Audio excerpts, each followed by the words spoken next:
when it comes to Israel.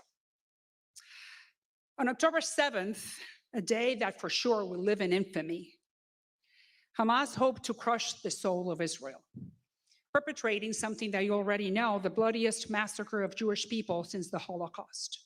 From these ashes of terror, Israel rose like a phoenix, emitting rays of its relentless spirit. Yet, in the face of unfathomable brutality on innocent Israelis, in the face of Iran's seven-front attack against the Jewish state, because that has been developing throughout this year, there are still those who condemn Israel and seek to justify the unjustifiable. And that's what I see in the House Foreign Affairs Committee very frequently. They're weaponizing this tragedy. They're injecting our institutions, the Ivy Leagues, the halls of Congress, with anti-Semitic venom.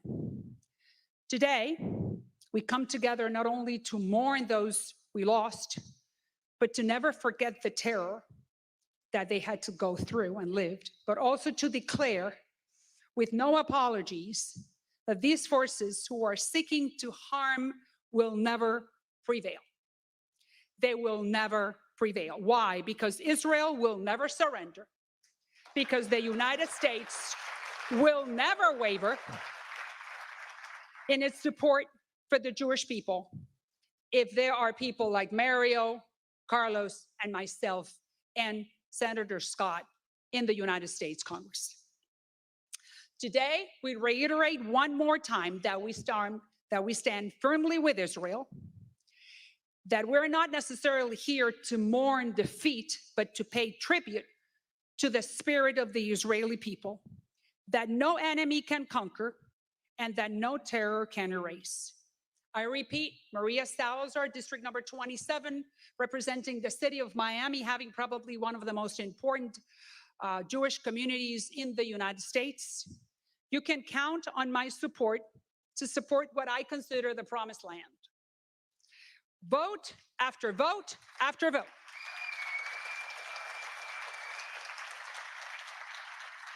Until the enemy understands that Israel is a very special place, because it has been anointed by the Almighty, and no one can defeat the Lord of Abraham. So we stand with Israel. We stand with Israel. We stand with Israel. Thank you for the opportunity, Rabbi.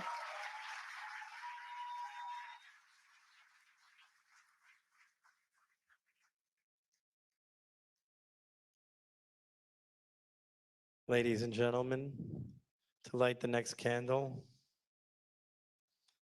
Congressman David Gustav.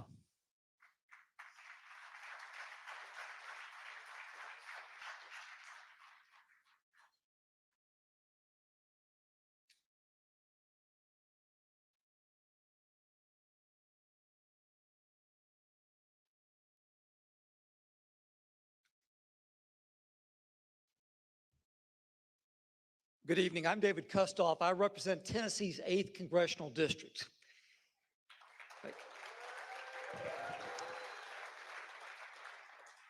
And I thought, frankly, it was important to be here this evening to show our support and our solidarity with Israel and with the Jewish people.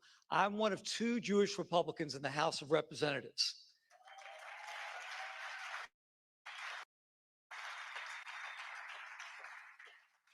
I think we're going to have a third after November. But I must tell you that several months ago, I traveled to Israel, went to the kibbutz, went to the Nova Music Festival site. And the thing that struck me, some of you may have gone there, when you go to the music festival site, the Nova Festival site, and you see those photos on poles of these people, and they're all young, staring back at you, how happy they were, again, how young, how joyous, and their lives were taken away from them. So I think about October 7th, 2023, and in some ways, it's a year ago, but it doesn't seem like that long, but we know that every day has been a day of agony. So I think about a number of things. One is, you've heard this over and over again, that, there's there's good and there's evil. There's love and there's hatred. And good can prevail over evil. Love can prevail over hatred, but good and love have to fight. They've got to fight. And so I think about what Congressman Diaz-Balart and Congressman Salazar and Congressman Jimenez and Congressman Reschenthaler, who's here today, and me. We go to the floor of the House of Representatives and we talk about how important our relationship is with Israel, that we support Israel. And the American people need to hear that, and the world needs to hear that. And they do from the floor of the House of Representatives. I think about the resolutions that we put on the floor condemning anti-Semitism. By the way, we had a resolution, it was mine, condemning anti-Semitism. We had 92 people vote present. They vote present, they might as well be voting no. It passed, but we need to send the signal to the rest of the world and to the United States that we absolutely support Israel and her right to exist.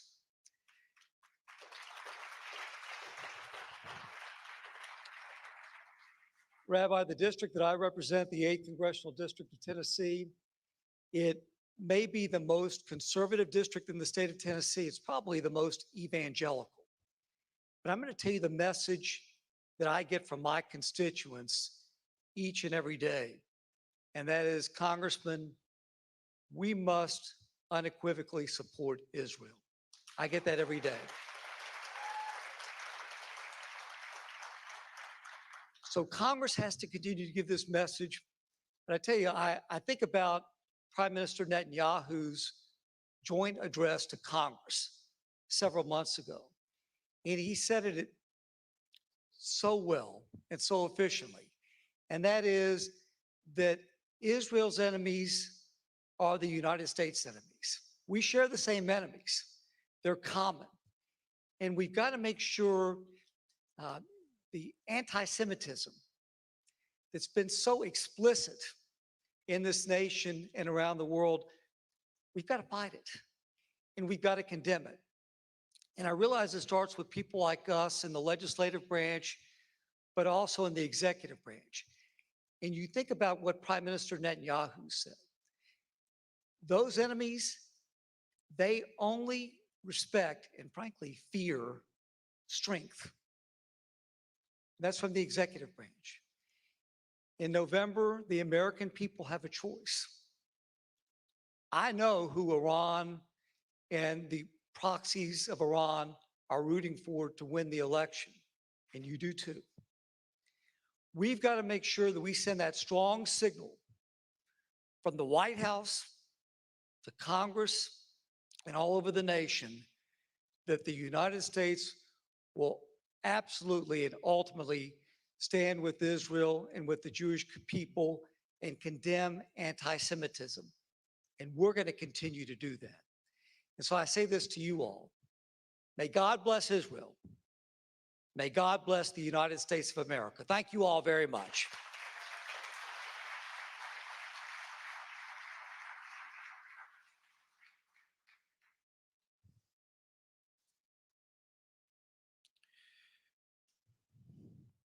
Congressman Guy Reschenthaler.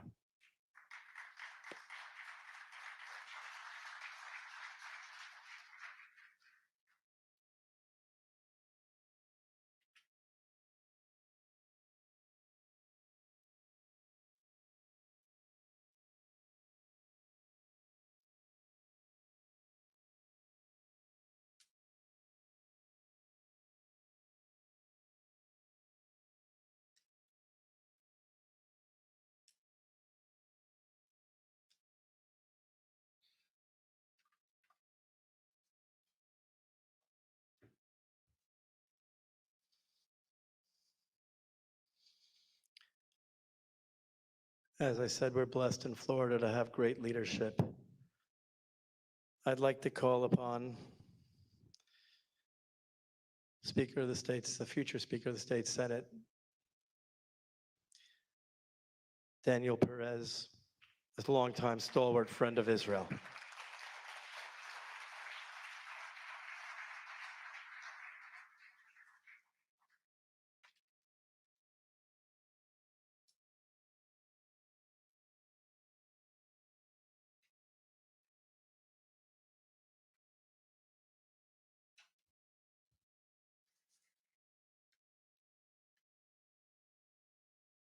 Thank you, Rabbi, for putting this together, and thank you all for being with us. Everyone deserves to feel safe in their own home, just as Israelis do in Israel, where the right to security and peace of mind is fundamental to daily life. The tragic events of October 7th shattered this sense of safety for many, profoundly altering the lives of Israeli citizens and those who stand in solidarity with the nation. The sudden violence and unprovoked loss of life reminded the world of the vulnerability that Israelis face, reigniting the importance of protecting the right to live free from fear and from violence. For the people of Israel and their supporters, October 7th marked a deep wound in the nation's psyche, but it also reinforced their resolve to stand strong in defense of their home and the values that they all cherish. And here we are, 1 year from that event, in the midst of having to once again make a decision between good and evil. And on behalf of the House of Representatives in the state of Florida and the House will choose good, will choose the blessed, will choose the Israelis every single day. God bless you all.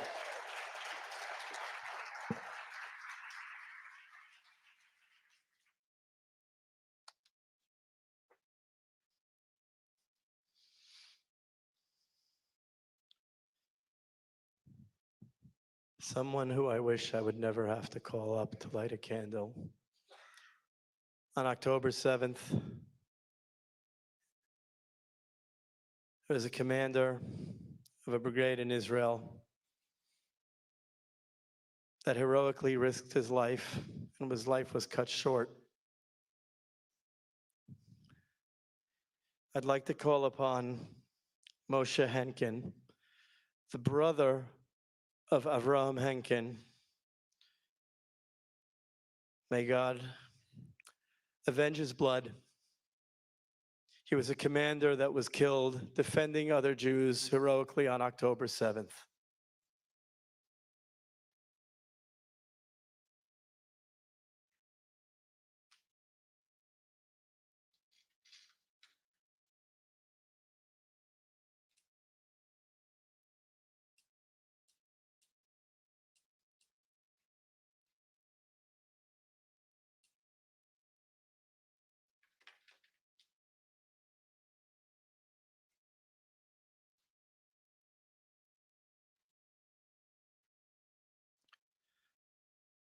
I'd like to call upon Ambassador Lana Marks to please light a memorial candle.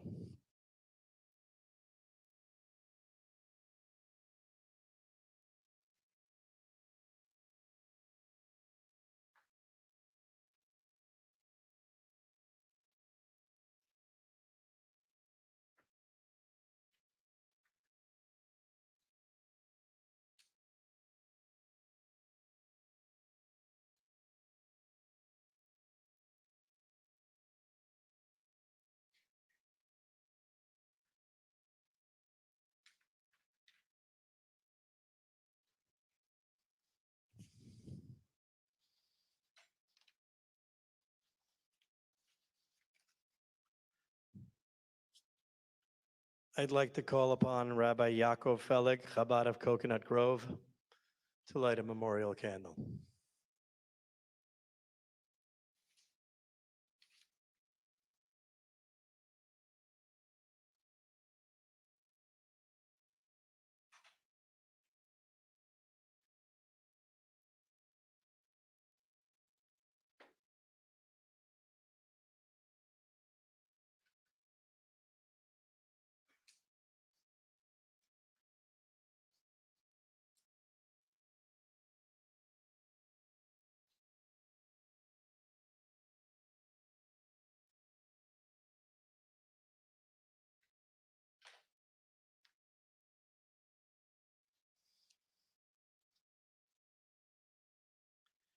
I'd like to call upon State Senator Ileana Garcia.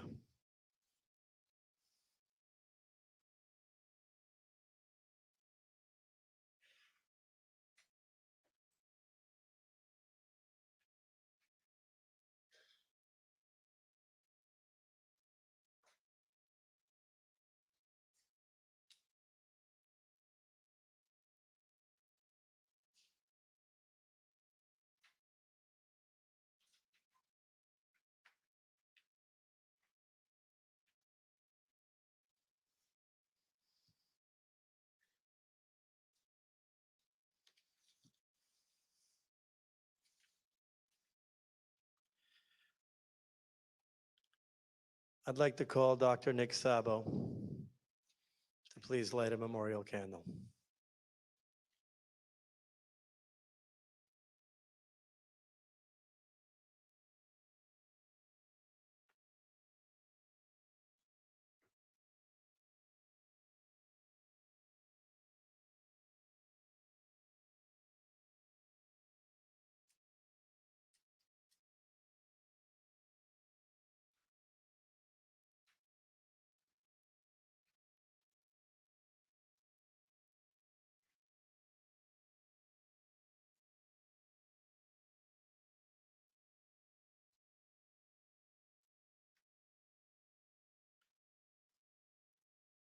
I'd like to call upon Major Collado from the Florida Highway Patrol, who on October 7th, he and the dedicated Florida Highway Patrol immediately went into action and provided synagogues, schools, and Jews with a measure of comfort to know that they were protected that day.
Major Collado lit the candle on behalf of Florida Highway Patrol Executive Tom Kerner, who is watching live, but is called to Tallahassee to work with the impending storm.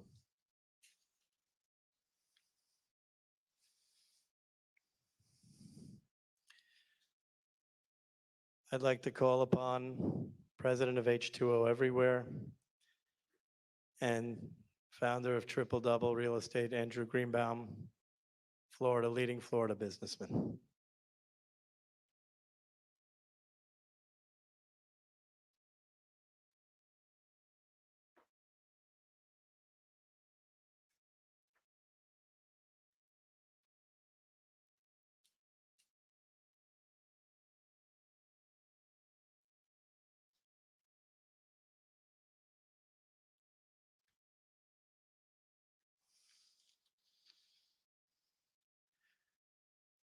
I'd like to call upon Oren Katan, one of the organizers of today's event.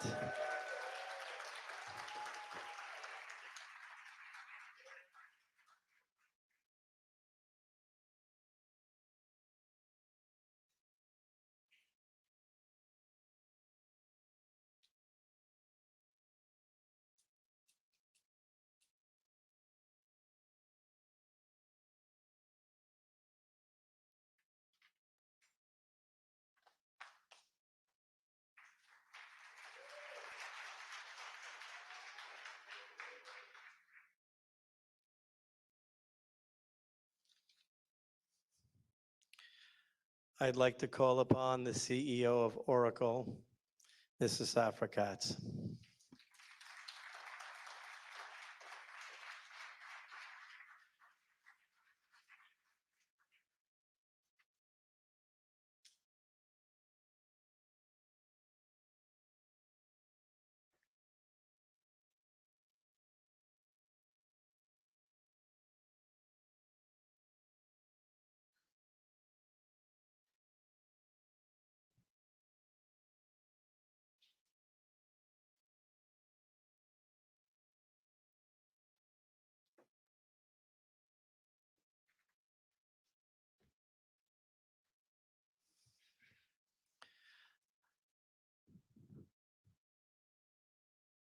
I would like to call upon Mr. Gal Tirosh to please light a candle.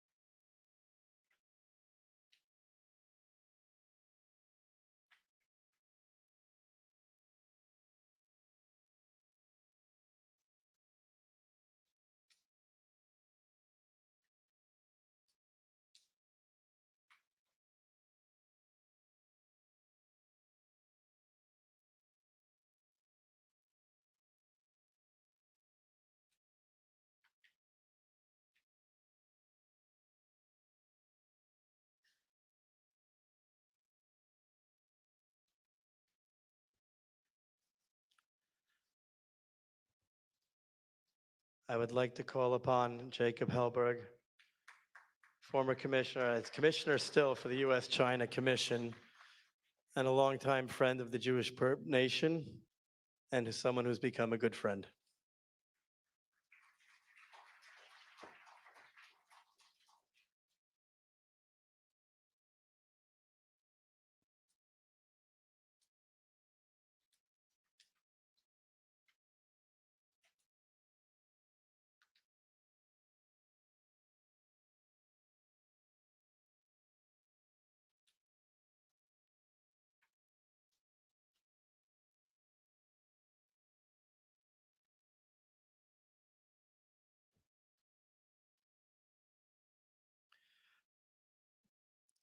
I would like to call upon Ezra Cohen, former acting Undersecretary of Defense for Intelligence and Security.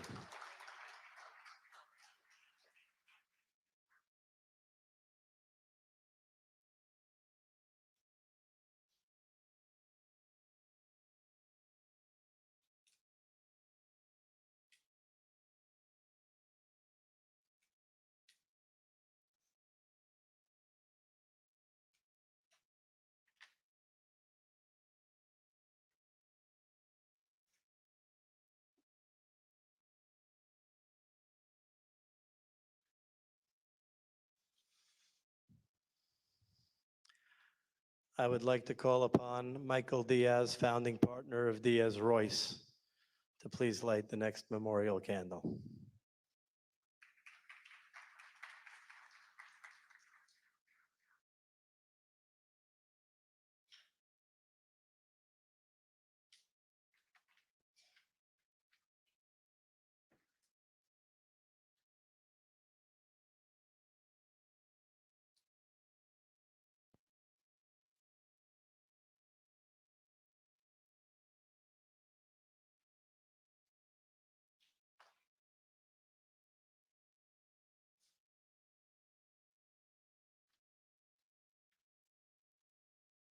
I'd like to call upon Joseph Rosenbaum, founder of Rosenbaum Acevedo, to light the next candle.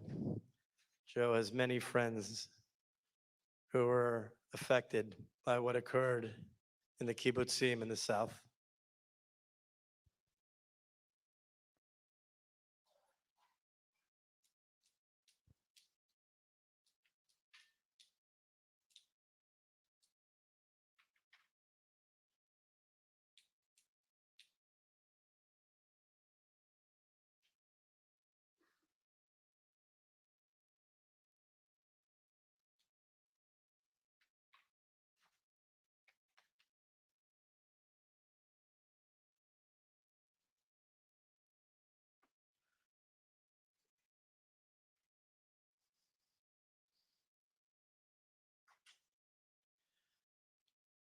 I'd like to call upon an influencer, Siggy Flicker, to please light the next candle.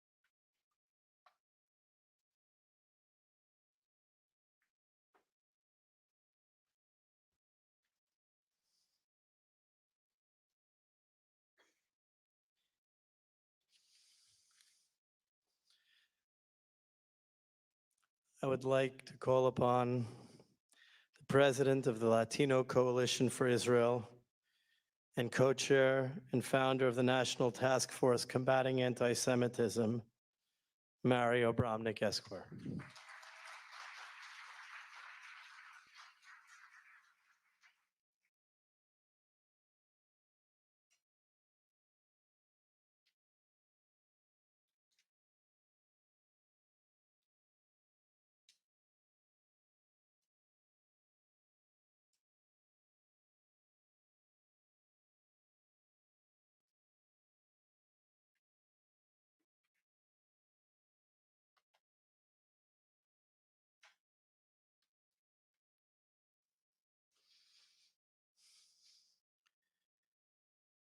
I'd like to call upon Mr. Abraham Rivera, the Hispanic Faith Council President.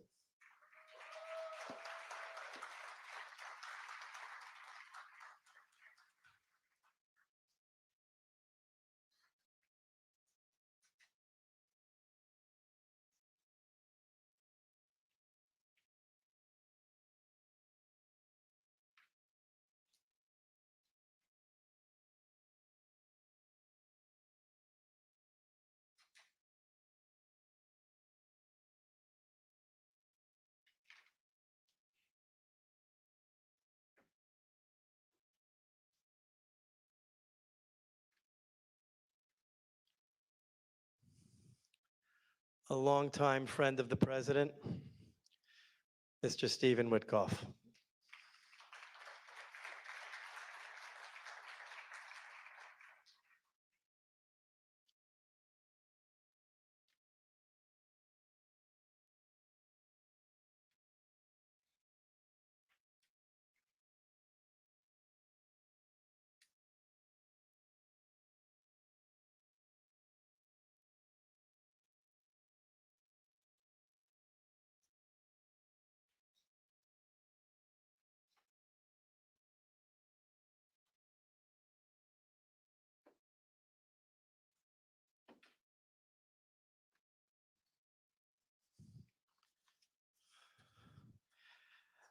I'd like to call upon Lee Zeldin, former congressman who does a tremendous amount of work combating anti-Semitism around the globe.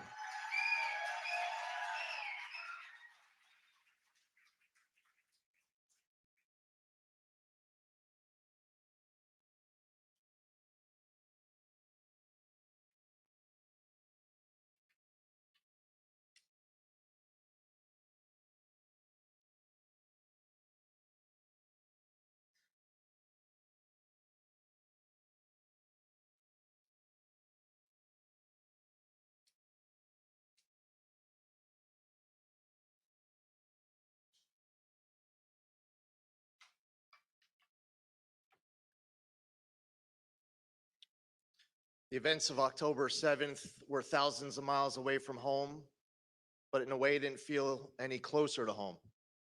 We can't forget how we felt, the emotions that were within us, the resolve of the Israeli people.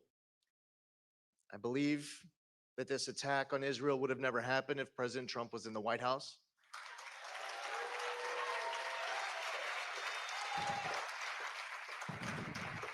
We need to be strong and resolute in confronting the Iranian threat, support Israel in its efforts to defeat Hamas.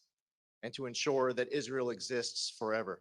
Thank you for being here for this very important event to ensure we never forget and this never happens again. Not here at home, not in Israel, nowhere in the world, to support religious freedom, to support the Jewish people, and to make sure that we in the United States do our part to ensure there is no daylight between the United States and Israel ever.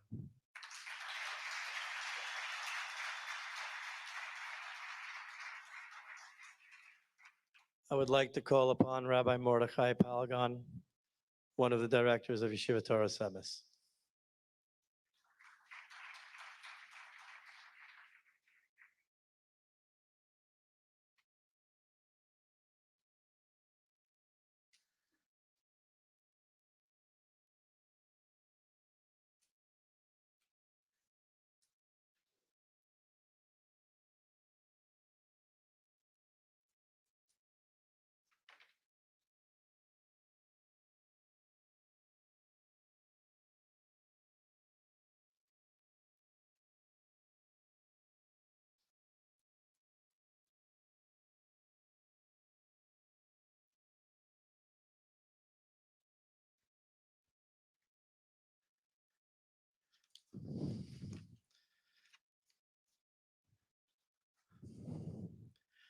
Ladies and gentlemen, to light the last 3 candles of this portion of the ceremony are 3 Holocaust survivors. When they heard never again, they thought never again.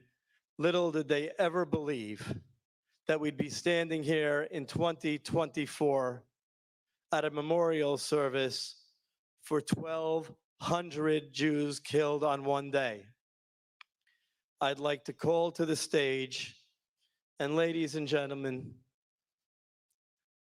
as time goes on, we can never, never forget their sacrifices and the sacrifices made. They are Gail Spivak, Zina Spivak, and Nikolai Spivak, Holocaust survivors.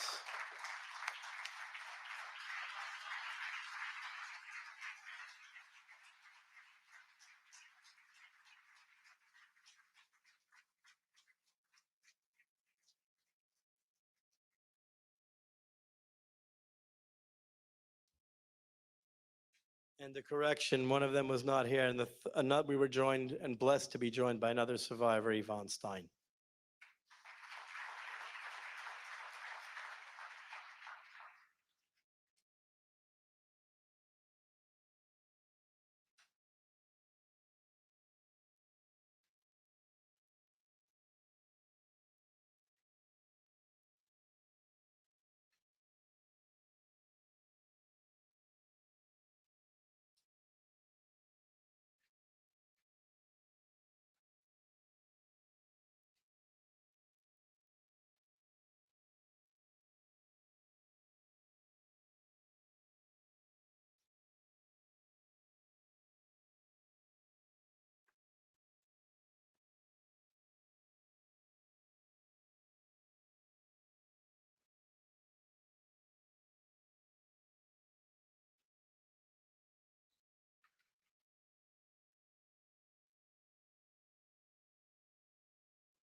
I have been asked to deliver a message that not again, never again, and may God bless President Trump.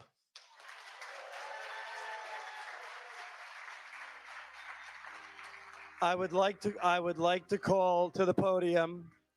I would like to call to the podium to conclude this portion of the event, Rabbi Benjamin Korf, Dean of the Lubavitch Education Center, to blow the shofar.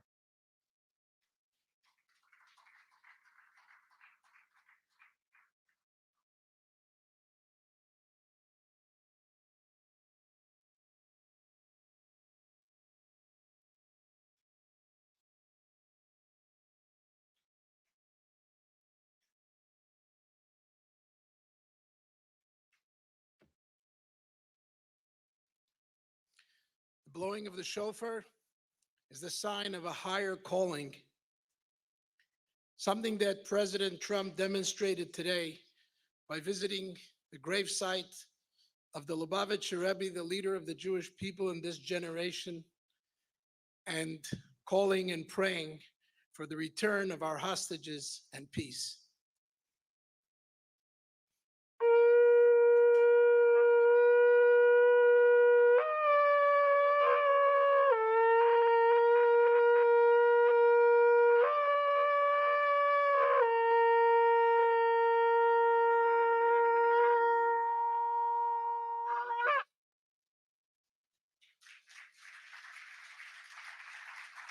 Ladies and gentlemen, please remain in your seats. There will be a 5-minute intermission.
competitive team.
I would like to call to the stage Assistant Director of the Miami-Dade Police Department, Rosie Cordero Stutz, to lead us with the Pledge of Allegiance.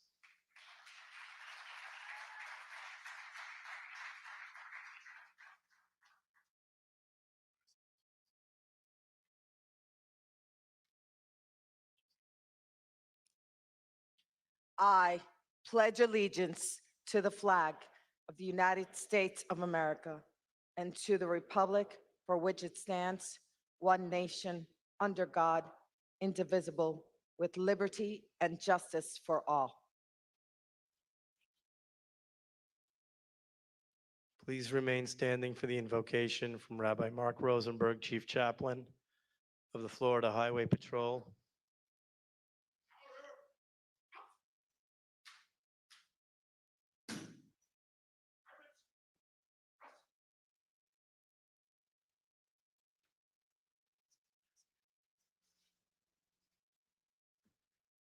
We say the words every year. On Rosh Hashanah, it is written, and on Yom Kippur, it is sealed. How many shall pass and how many shall be born? Who shall live and who shall die? Those words usually bring tears to our eyes as we think of the course of life and its eventual end. We learn to face the eventuality and we prepare for it as God gives us the strength to face it. October 7, 2023 crossed that line. We did not think it was possible to imagine the amount of death and the level of inhumanity that would take place just 78 years after the Holocaust, or that it would take place on a day celebrated by dancing with happiness and joy on the holiday of Simchat Torah. How many mothers and fathers expected to get calls from their children that day, begging to be saved as they ran away from death? How many children thought they would actually see the horrors and brutality that adults only speak of in whispers? How many were preparing a festive holiday meal while their loved ones were gunned down and taken captive? October 7 has left an indelible mark on all of us, especially today as we memorialize the one-year anniversary while we continue to pray for our soldiers currently fighting there and for our hostages to return home now. Dear God, please gather our tears and use it to remember our pain and ease our hurt. 24-year-old Eden Yerushalmi managed to hide among her friends who had been brutally murdered while on the phone with her sister for 3 hours. Before being captured, she made a desperate call to the police, uttering her final words, "I'm running away. Please find me." Dear God, we are tired of running away. Please find us, protect us, and remember us. October 7th took the world of callous hatred and unforgivable brutality. Please, dear God, bless President Trump and all that he represents, as it takes a strong leader to stand up in the face of evil. Give him the courage and the resilience to bring peace to the world. Allow him the ability to accomplish the dream of prosperity, commonality, and harmony. Many around the world will remember the barbaric acts of October 7th. Many will, but many won't. All of us here today stand united and share a vision of peace and tranquility, and we will always remember what took place on October 7th. May God bless us all, and may God bless President Trump with success in making the world great again. And please join me together by saying the 3 famous words of Am Yisrael Chai. And to that, we could certainly say, Amen.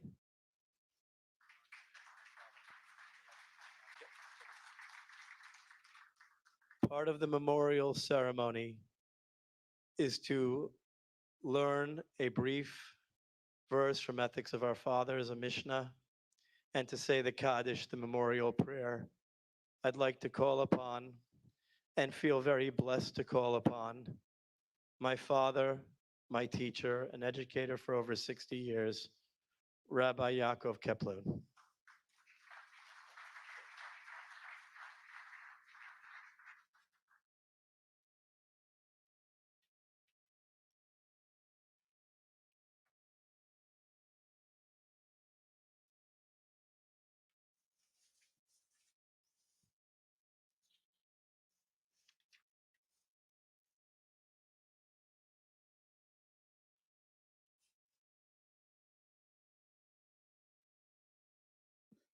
Mr. President, Dr. Mary Edelson, Yehuda, distinguished guests, colleagues, and many, many friends. The prayer of Kaddish, memorial prayer, is generally recited in memory of loved ones whom souls have departed this world. In it, we do not cry. We praise and exalt the Creator and seek comfort and strength by acknowledging and understanding that God Almighty's actions are incomprehensible to us and beyond our understanding. Reciting the Kaddish empowers us to maintain our convictions. And by remembering the more than 1,200 souls who were murdered on October 7th, the 700 members of Israel's armed forces have been killed in action since that time, and those hostages who are no longer among the living. We're gathering here today in a spirit of unity. We solemnly pledge they will never be forgotten. Today, I'm about to recite the Kaddish prayer in their honor, and especially on behalf of the little children who one day, when they grow up, will be reciting the Kaddish on October 7th in memory of a beloved parent whom they never got to meet. Please feel free and say Amen at the appropriate times in Kaddish. And join me in song for the final line, which expresses our ultimate prayer and request and hope for peace. That we leave here with the spirit of strength, hope, and much faith. We say the Kaddish after reciting a short portion of the Mishnah.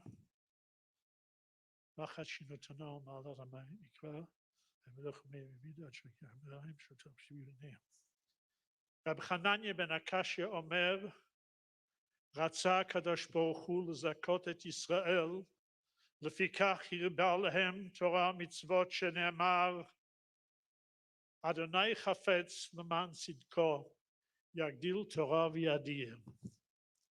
יתגדל ויתקדש מרבה, בעל מה דברה חירותי וימליך מלכותי, ויצמח ברכוני ומשיחי.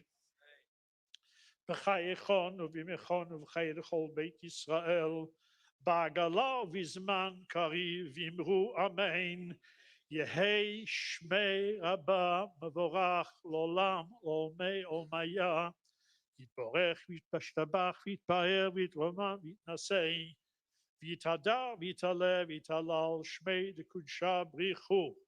לעילה מן כל ברכתה ושירתה, תושבחתה ונחמתה דמירן בעלמה ואמרו אמן.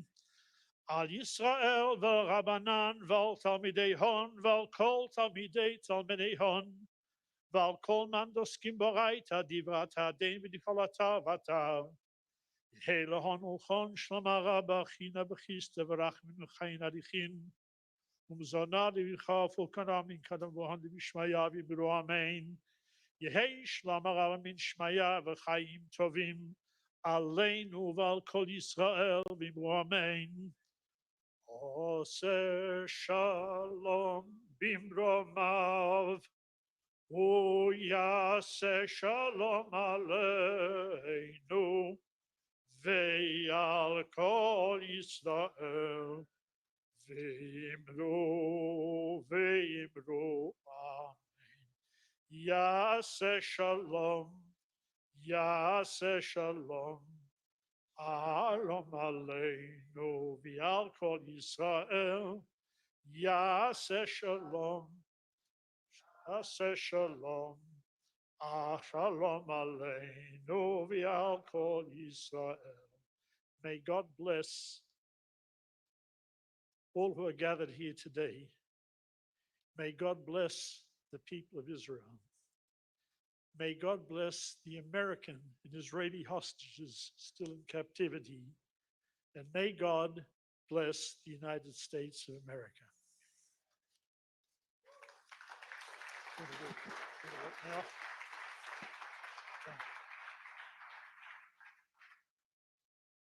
I would like to say thank you to the Honor Guard.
Please take your seats.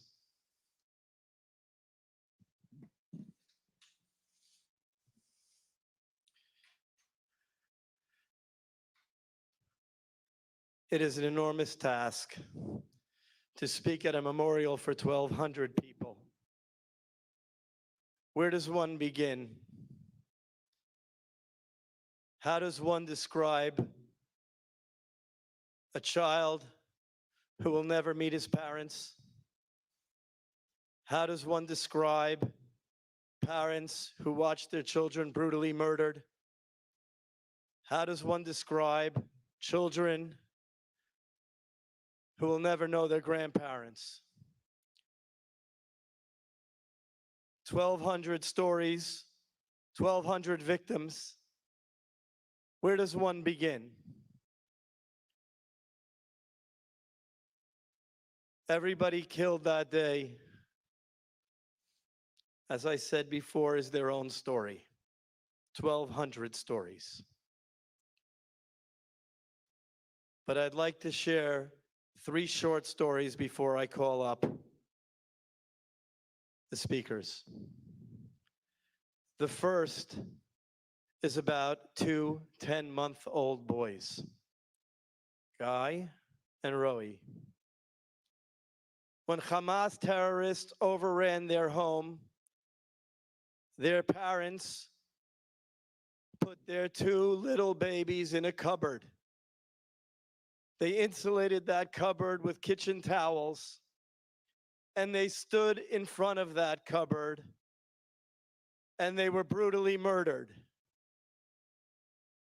Man's inhumanity to man was on full display. Evil, brutality was on display. Absolutely horrific acts occurred on that day. 14 hours later, Israeli soldiers heard cries in a cupboard and discovered 2 twin 10-month-old boys who are now being raised by their uncle and aunt who will never know their parents. That's why we're here. Never again. They will never be forgotten. The parents' courageous behavior is what saved their children.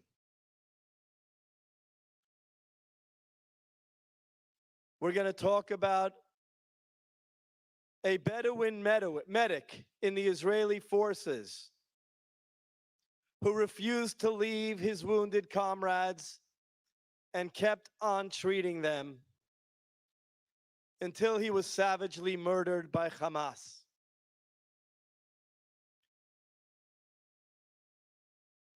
There was an 85-year-old gentleman in Kibbutz Be'eri, if I believe is correct, who, when he heard the gunshots, he told his elderly wife and the caretaker to go into the shelter. And his daughter and granddaughter went into a room that did not have a lock. He happened to have been the actor in the kibbutz's plays. He placed his chair in front of the room without a lock. And when Hamas came into the house, he played the role of a lonely old man.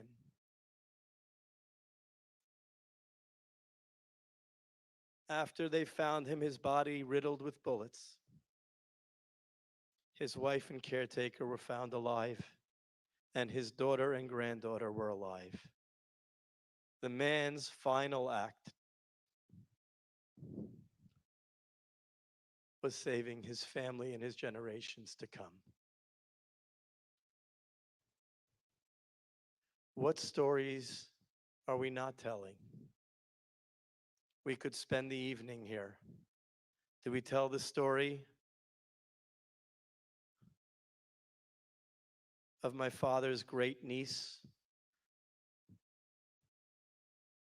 who put her 4-year-old and 6-month-old boy outside and was killed by Hamas? And the children will grow up never knowing the loving arms of their mother. In Israel, we say there isn't a house that doesn't have somebody affected. When you go to the north, you have people, hundreds of thousands of people who have been moved due to rockets. You go to the south, there are kibbutzim that have been ruined. Tel Aviv and Jerusalem and Haifa have had rockets. Today, it's not just a memorial. It requires each and every one of us in the room to pledge never to forget. To pledge that October 7th, 2023 will never occur again. that all of us will do everything in our power to fight anti-Semitism and not remain silent. Never again must mean never again, not words from 1945, but from 2023. It is incumbent upon each and every one of us in the room, to the world watching, to the American public, to every minister, that every pastor, every imam, and every rabbi. We must educate people to respect law and order and the truth. And the truth is that good will triumph over evil eventually, but at what cost? Look at the room. That's the cost of one day, 1,200 souls. To the right and to the left, we remember the hostages who have now endured 1 year in captivity. But one thing about the Jewish nation and the American Jewish public is we will remain unbowed, undaunted. We will remember and we will rise. We will memorialize each and every single one of these victims in a manner that shows how the Jewish nation will continue on forever and ever. This event does not happen in a vacuum, so I must give some thanks. I would like to thank Oren Katan,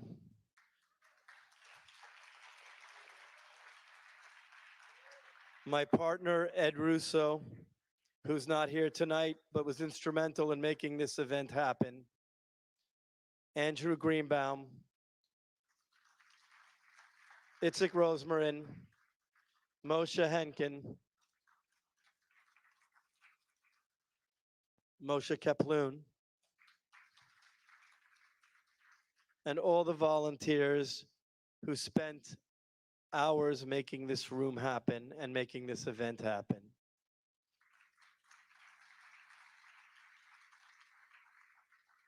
Ladies and gentlemen, entering the room in a brief moment will be two tremendous leaders, both of whom are friends.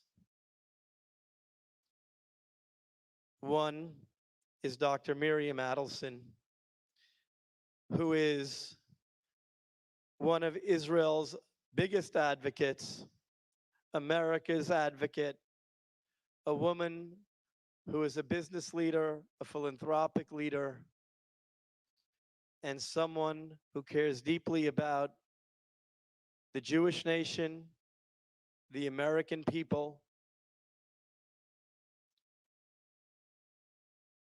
and has made tremendous efforts to be here this evening to show that every life is precious, that 1,200 lives lost on October 7th will never be forgotten. And the second, someone who needs no introduction, certainly in this room, but a stalwart friend of Israel. His accomplishments speak for itself. The embassy, the Abraham Accords, the Golan Heights, but above all, his care, his affection, worrying about those who are less fortunate, leading the nation in its times of crises by example. Just recently, he was in a hurricane-ravaged state worrying about communications, but it wasn't his responsibility. But yet everything that goes on in America is his responsibility because he's a true American leader. He has fought for Israel, fought against tyranny, and believes strongly in the commitment of religious liberty and justice for all, equally and fairly. As American Jews, we humbly pledge tonight to never forget the 1,200 souls lost on that day, to never forget the families who lost loved ones since that day, and certainly never to forget the hostages until they are home safely, whether they be the American hostages, the British hostage, the Israeli hostages. Every one of them is a precious soul and deserves to be brought home safely, quickly, and immediately.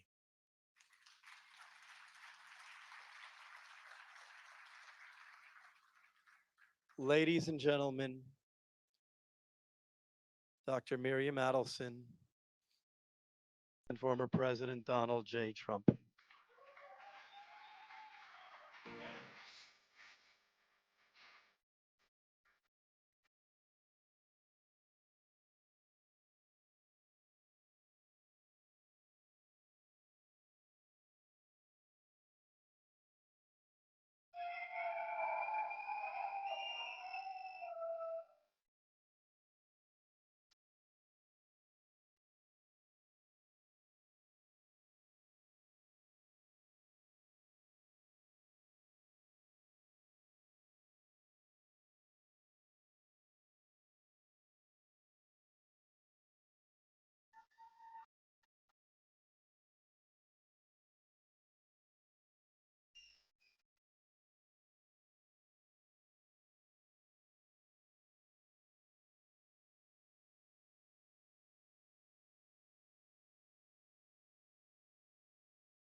Ladies and gentlemen, please find your seats. Dr. Miriam Adelson.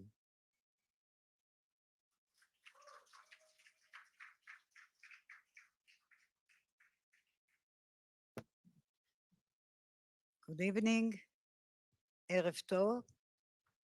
First, I would like to give big thank to the family, the Kaplun family, Yuda and his son Moshe Kaplun, and Ed Russo and Alon Katan for organizing this great event tonight to memorize the terrible things that happened in October 7.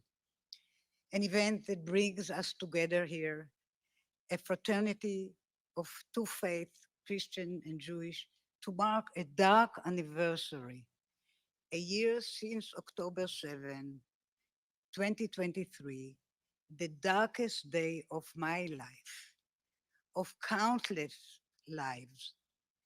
It was a day whose horrors unfolded on the other side of the world while America slept. But a year on, after Israel's war with Hamas in Gaza has become a regional struggle against the genocidal and fanatical Islamic Republic of Iran, we are all wide awake to its impact on the entire world. and the world is looking again for US leadership. Many of you will know Admiral Daniel Hagari, Chief IDF spokesman. He has appeared on TV regularly to brief the Israelis and the American about what's going in Israel of this terrible and existential war. He said something remarkable the other day on TV, that he is stuck in October 7, 2023. That the hundreds of sunrises and sunsets he has seen since all felt like they were part of the same horrible, unending day. I understand that we are still learning new details about how 1,200 of our brothers and sisters were kidnapped and tortured and butchered by Hamas and by supposedly innocent Palestinian civilians that you see in the pictures invaded also Israel, though they were not part of their army, and raped and killed Israeli. So these are the innocent people. But despite the profound pain, the heartbreak, the worry for the 101 blameless children, women, and men still held hostage in Gaza, I am not stuck in this day. I am focused on what October 7 means for Jewish history and the Jewish future, and the lessons are grim. I am a Tzabarit, a native-born Israeli. I was raised to believe that the rebirth of this Jewish state marked the beginning of the end of the global anti-Semitism that had robbed my parents of their families back in Poland during the World War II. As a child, I felt that something bad had happened in Europe, rumors, gossiping, but I first learned the facts of the Holocaust when I was just 16. And Israel put the Nazi war criminal Adolf Eichmann on trial because before that, our parents wouldn't talk. They didn't want to hurt us, they couldn't talk. Still, the survivors who testified during Eichmann trial sounded like they had come from an entirely alien reality. One of them even referred to the concentration camp, planet Auschwitz, like he was in another planet. With my late husband, Sheldon Zichrono Livracha, I was proud to sit on the board of the United States Holocaust Memorial Museum and to sponsor Yad Vashem in Jerusalem. We did so mainly in commemoration of our 6 million martyrs because we believed in the motto, never again. But I lost that belief a year ago, gone forever, because what was never meant to happen again happened again. Jews suffered a pogrom. They were helpless and defenseless. They lost their lives and their liberty and their dignity to the bloodthirsty mob whose yells were in Arabic rather than Russian or Polish or Ukrainian or German.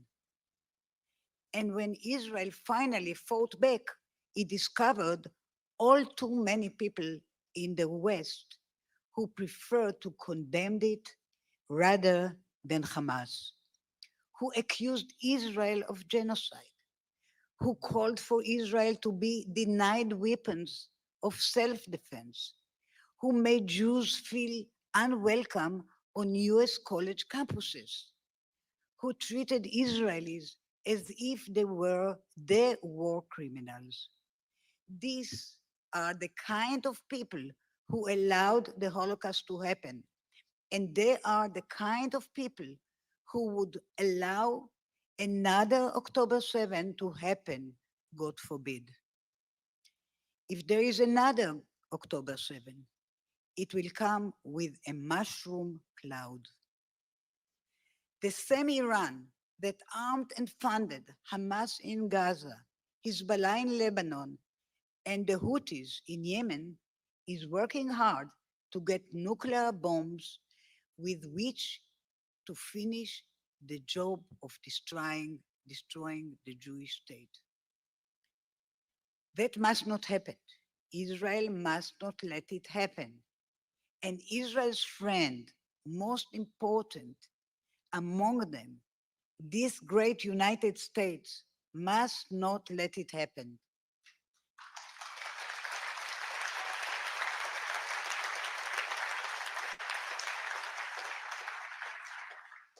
I always like to quote a sentence from the Bible. And this time, I will say it in Hebrew and translate it. בכל עת אוהב הרע, ואח לצרה ייוולד. A friend loves at all times, and a brother is born for adversity. Which brings me to our keynote speaker. Had he been in the White House a year ago, I'm totally convinced that October 7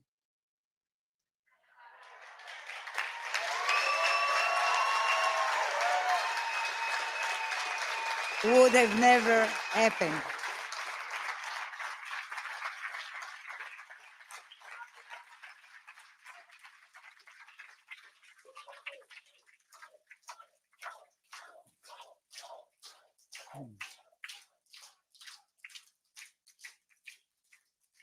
Okay.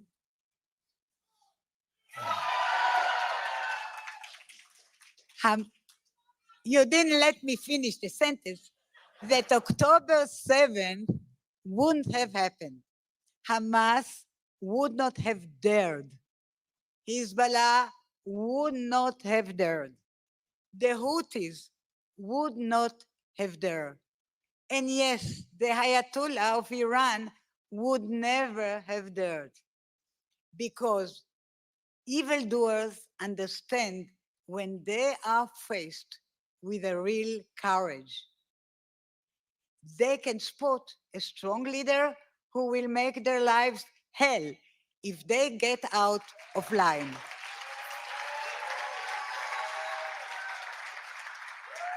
They laughed at UN resolution and at statement condemning both sides of the conflict.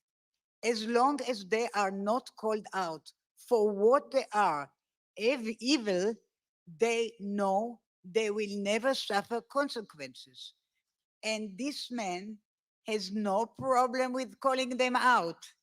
He knows that the enemies of Israel are the enemies of the United States and the free world, because they are the enemies of civilization. He knows how to talk tough, but more importantly, he knows when the time for talk is over and it is time to fight for what is right. He is, I'm finishing. He is Donald J. Trump, the best president America ever had.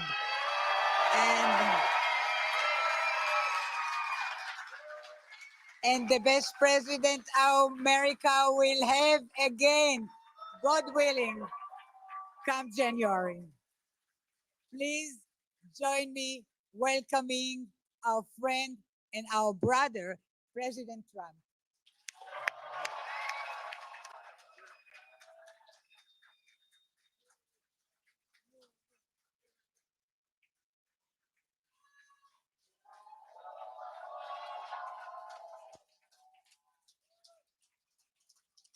Wow, that was something, huh? Thank you very much, Miriam.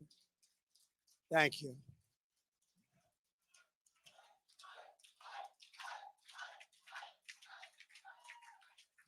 Very special woman, I have to say that. Friend of mine for a long time, and she is very, very special. And her husband is, I mean, this was one tough cookie. He loved Israel. And you talk about special. That was a special man, wasn't he? It was great. So I want to thank you very much, Miriam, and for all of the exceptional commitment that you've given to the safety and security and the prosperity of the United States and Israel. Before we begin, I would like to tell you that there's a very violent hurricane that's coming down the line, and it's a Category 5, which is something that I've never heard a Category 5 actually coming onto land, but it looks like it's going to. And right smack in the middle of Florida, nobody's seen a line like that. And it's heading there quickly. I have to tell you that I called Miriam. I said, I was in New York, and I said, Miriam, maybe I shouldn't be flying. I think I'm the only person that flew down to Florida tonight because I didn't have a chance with her. So, I said, Miriam, maybe I should stay back and, heading into a hurricane, Miriam. It made no difference. No, no, you have to be here. Our friends are there. And I said, okay, when you say that, I'm going to be there 100%. I'm going to be there. I was watching the airplane highways, and they were all heading this way as I was going that way. They said, what's he doing? But I wouldn't have missed this regardless. I wouldn't have missed this for anything. This is a very special time, and it's a very special day. This is the day we have to do it. This was the day we had to do it. We don't have to postpone it for a week. This is the day, because I'm looking forward to coming back and maybe seeing all of these seats filled up the next time. That's what I want. Right? That's what we want. So we're praying for Florida, and we hope everyone is safe. And we're praying for North Carolina and all of the different places. You look at Georgia and Alabama and Tennessee and South Carolina and Florida. It's amazing. This has been an amazing period of time, but the response has been very weak, unbelievably weak. Nobody's ever seen such a weak response. So we have to get a strong response. And now we have another one coming, and it looks like it's going to be a whopper. I also want to thank Rabbi Kaplan for doing such a great job. I appreciate it. Your son, I appreciate that. And we have a lot of very, very powerful people here tonight, great people. Senator Rick Scott, a big fan of Miriam and a big fan of Israel. Members of Congress, Carlos Jimenez, Mario Diaz-Balart, thank you. Maria Salazar, Guy Reschenthaler, David Kutzoff, Congressman Lee Zeldin. He's helping us win New York. We got to win New York. We're going to see if we can do it, right, Lee? We're going to see if we can do it. Ambassador David Friedman, what a job he did. Everybody loved him. Robin Bernstein, where's Robin? Robin, hi, Robin. How are you? Good job you did as the ambassador. And Duke Buchan, thank you very much. You raised a lot of money for our campaign. We appreciate it. The Council General, and I think you all know, Mara, where are you? Where is he? Where is he? What a good job you've done. Where are you? Thank you very much. What a beautiful job. Thank you very much. Thank you. And Florida House members, Danny Perez and Randy Fine. Randy Fine. Where is Randy Fine? Randy Fine's been out there. Thank you, Randy. Great job. State Senator Ileana Garcia, Keith Raboy, thank you. Ed Russo, oh, Ed Russo, environmental specialist. Whenever I have a problem, I call Ed Russo and he solves the environmental problem for me. We appreciate it. And somebody who's been a great defender of ours on television, on Fox and elsewhere, but particularly on Fox, Elizabeth Pipko. Where's Elizabeth? She has been so great. Thank you, Elizabeth. And a person, one of the greatest business people in the country, in the United States, and I think actually beyond. And she's been a fan, and I've been a fan of hers, but she's been a friend of mine for a long time. Safra Katz, thank you very much. Thank you, Safra. Haven't seen you. You look well. So we're here this evening in solemn remembrance of one of the darkest hours in all of human history, 1 year ago today, every civilized person was filled with shock and horror and grief at the news of an evil and so absolute that, and nobody's seen anything like it. Nobody's seen anything that it really can barely be described. You can't describe it. October 7th was not just the deadliest day for the Jewish people since the Holocaust. It was not just the worst terror attack since 9/11. It was an attack on humanity itself. It was a hideous, incredible cruelty. It was chilling savagery. It was demonic delight and the destruction of innocent life on October 7th. It seemed as if the gates of hell had sprung open and unleashed their horrors onto the world. And that's exactly what happened. What a moment in time. What a moment in horrible history, horrible history. Today we mourn more than 1,200 innocent victims of the October 7th attacks, whose memory we honor with 1,200 beautiful individual candles, and we honor them with grace and with gratitude for their lives and for their families, what their families have gone through. And maybe we'll have a moment of silence, please.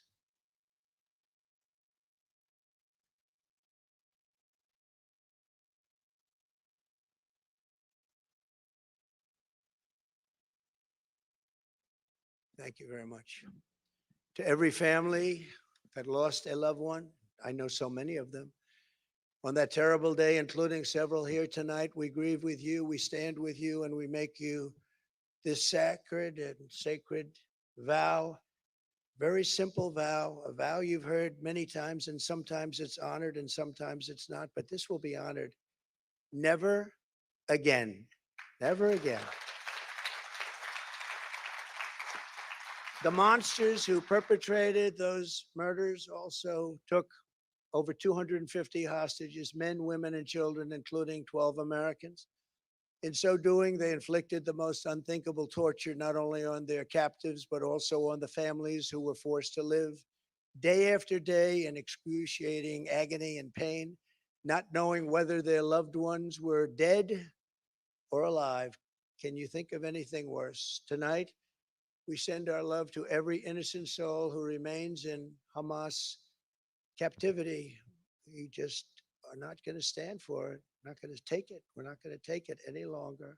We pray that through the darkness, they know that we have not forgotten them, that we have not forsaken them. We will never forsake them, and we will never abandon them. And with God's help, they will come safely home, and it will be soon. We hope it will be very soon.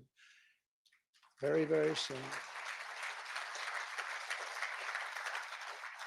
And we hope they're safe. Nobody knows.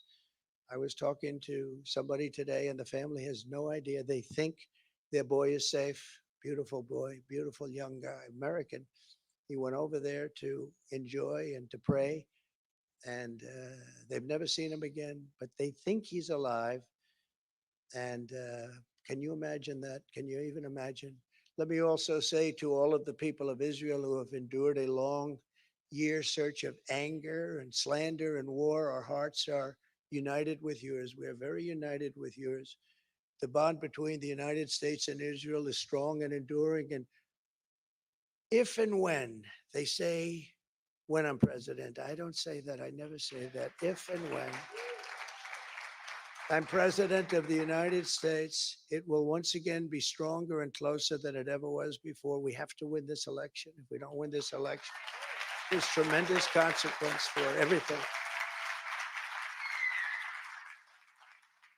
You know, I say that November 5th will be the most important day in the history of our country. I think it will also be the most important day in the history of Israel, if you want to know the truth. I believe that. I think you believe that too. Over the past year, there has been an effort by some to deny the horrors of October 7th, just as some unbelievably deny the Holocaust itself. And you have that, and you have people that actually say, oh, October 7th, it never happened. Where do these people come from? Where do they come from? And they don't believe it. They don't believe it. They want others to believe it. They don't believe it. That's why it's so important to remember and to state clearly for history what happened on that terrible day. The only way we can keep our vow is never again. And it really is to also say, never, ever forget. We can never forget. The nightmare of that day still hangs. The horrible, the horrible legacy of what's taken place, the survivors, the families of the dead, and Jews all over the world. Hamas raped, tortured, maimed, and murdered innocent civilians in the most barbaric ways imaginable. Nobody can believe what they saw, and it's there for those to see if you want to see it. It's a terrible thing. I've seen it. They paraglided into a music festival full of life and beauty. From the skies, they came and massacred young people who came for joy and happiness and peace. They were loving young people, wonderful young people, beautiful people. One young woman whose friend had been killed was seen begging on her knees for her life. She was begging, please, please. Her last words were, don't kill me, please don't kill me, before the terrorists shot her dead in the face. Elsewhere, a child and an adult were bound together with metal wire. They were burned alive. A baby was shot through the heart while still in the mother's womb, ready to be born, and shot. Today, we reaffirm the entire world to hear there can be no acceptance, no excuse, and no understanding of this kind of evil. It's the evil like nobody has ever seen before. Nothing can justify it. Nothing can rationalize it. And any person who sympathizes with it, with these terrible atrocities, as a sickness in their soul and a darkness in their heart. And these are people that can never be our allies or our friends. Almost as shocking as October 7th itself is the outbreak of anti-Semitism that we have all seen in its wake. I never thought I was going to see this. Never, ever. This is so incredible to be witnessing. Whoever thought? We thought this was very, very rarefied, putrid air. We never thought we'd see it, and we certainly never thought we'd see it in this country. And a lot of that has to do with the leadership of this country. This attack, yeah, well, that's true. We need leadership. Thank you. Thank you. Thank you. It's very sad to see. I never thought I'd see it. This attack should have rallied the entire world in support of the Jewish people and the Jewish homeland. Instead, an ancient scourge of anti-Jewish hatred. And this was something we thought was left to hundreds and thousands of years ago. I mean, this was something we never thought could happen. The anti-Jewish hatred has returned even here in America, in our streets, our media, and our college campuses, and within the ranks of the Democrat Party in particular. Not in the Republican Party, I will tell you that. It's not in the Republican Party.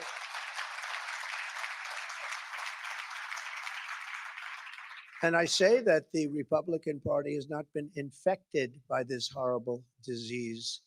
And hopefully it won't be. It won't be as long as I'm in charge, I can tell you that. These endless candles, photos, and empty chairs remind us why it's so important that the toxic poison of anti-Semitism be condemned, confronted, and stopped. Anti-Semitic bigotry has no place in a civilized society. It has no place in our universities, and it has no place in the United States of America. No place.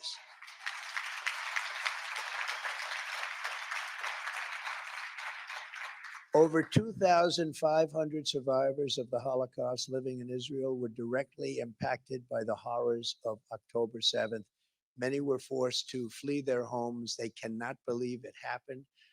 Some even lost their lives. Actually, many lost their lives. One of them was Moshe Ridler. Moshe was escaped from a concentration camp at the age of 11, only to die at the hands of the same vile hate 8 decades later. Can you imagine? Can you imagine his thought process when he saw this happening? Can you even imagine it?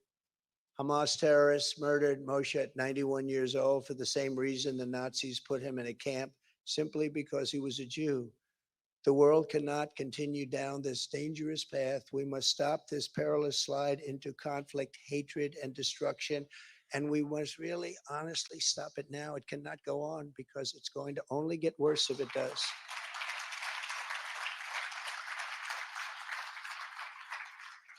The October 7th attack would never have happened if I was president. I can tell you.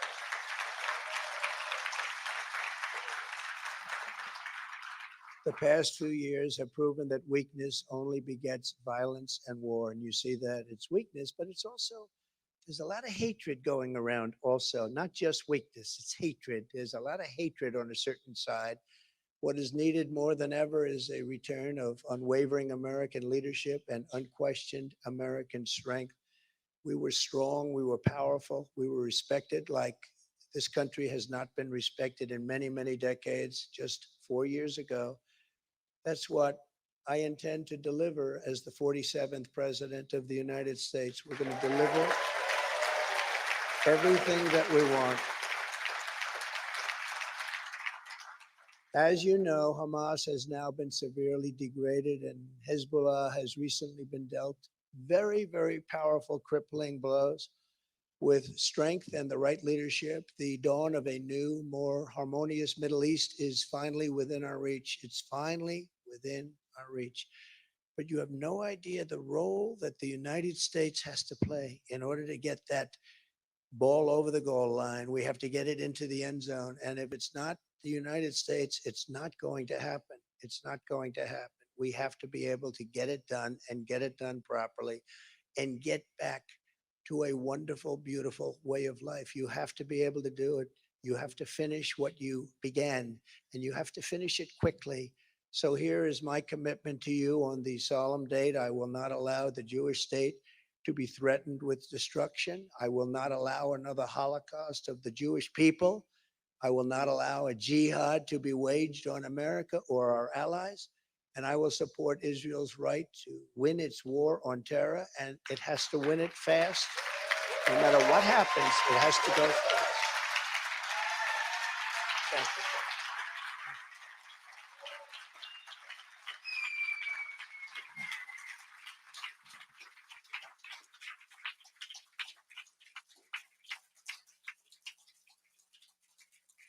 And I want to, while we're at this point, I want to thank Mr. Steve Witkoff, a great entrepreneur in New York and Florida and elsewhere, I think everywhere, frankly. But he's made a major contribution, so I just want you to know that. I think it's appropriate to bring that up. What do you think? And Steve is the only one that doesn't really care if I do, but he's been very generous. Thank you very much, Steve. I appreciate it. With his wonderful, beautiful boy. Here at home, I will defend our American Jewish population. I will protect your communities, your schools, your places of worship, and your values. We will remove the jihadist sympathizers and Jew haters. We're going to remove the Jew haters who do nothing to help our country. They only want to destroy our country. And we will never let the horrors of October 7th be repeated here on American soil. We will not let that happen, and we will solve the problem that we have. If you look at what happened just 2 days ago in New York City, I couldn't believe it. I said, it's starting all over again. The level of violence was as bad as it was last summer. If we can achieve all of that, we can really make sure that those who perished on October 7th will not have died in vain. They cannot have died in vain. You cannot let that happen. With God's help, their sacrifice will have given way to a safer Jewish homeland, a stronger state of Israel, a more secure America, and at long last, we will have achieved the dream of some generations. We are going to make this, we are going to turn this, and you can never say a total positive because all of those people that have died, but we're going to turn this into something where they can be proud of what's happened. They can say, we sacrificed our lives for something very special. There has to be unity. There has to be peace. There has to be strength. We need so many qualities. We need every single quality. We're going to bring it all together, and we will have peace in the Middle East. We will have strength and resilience, and we will have a very powerful and strong Israel, and I will be with you all the way. Thank you very much. God bless you, and God bless the people of Israel. God bless America. Thank you very much.